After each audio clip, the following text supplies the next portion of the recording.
A good edition is a very important base for our work of understanding the meaning and the expression of music that we want to perform.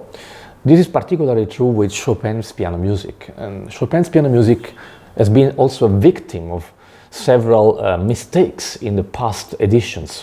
One example is the old Paderewski edition, which is still very popular among piano students and teachers, but it's full of changes. I mean, Paderewski was a great pianist, but he changed a lot of details written by Chopin and doesn't notice you, so you don't know if the pedal signs written in the Paderewski editions are by Chopin or by Paderewski, as well as the articulation dynamics is all changed. Actually, that's why the Chopin Institute wanted to make a new edition by Jan Ekia, which is much more reliable, and it's the same one that I'm using for my own performances and recordings of Chopin's music. One example about how important it is to have a good edition is in the fourth ballade. In the main theme, we find a very unusual articulation sign, a dot, which is actually on the same note where a new slur starts. This sign has been cancelled by Paderewski in his edition and is not present in other editions. Only in the reliable Urtext editions we can find it as it was written by Chopin.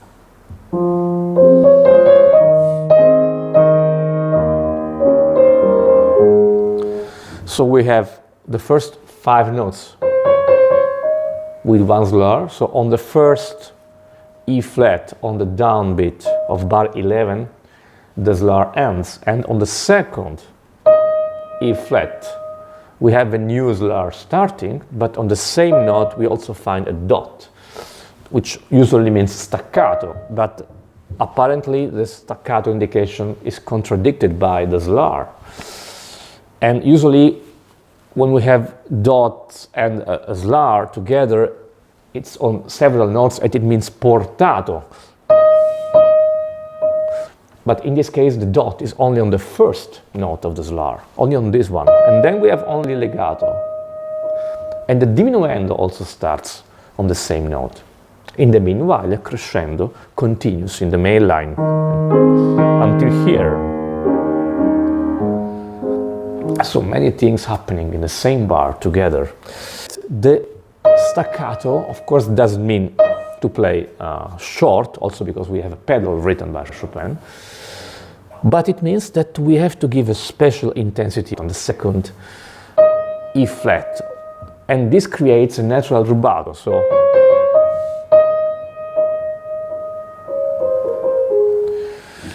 and the diminuendo, which follows, also confirms that, of course, the most of the tension is on the second E, and then we can release the tension with the diminuendo.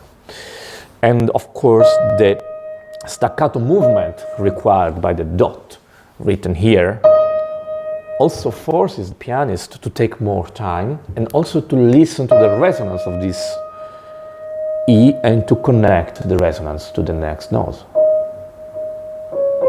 in diminuendo. But in the same time, the left hand goes up with a crescendo until the bass,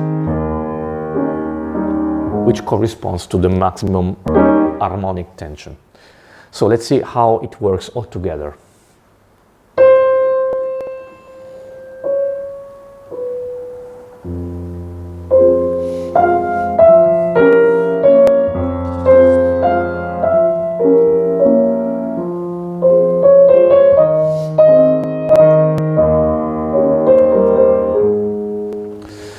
Of course, this is my personal point of view, but I find that it's quite interesting to see how much we can discover in the music that we play if we just take more consideration of what the composers wrote. And of course, a good, reliable edition is the starting point of our research.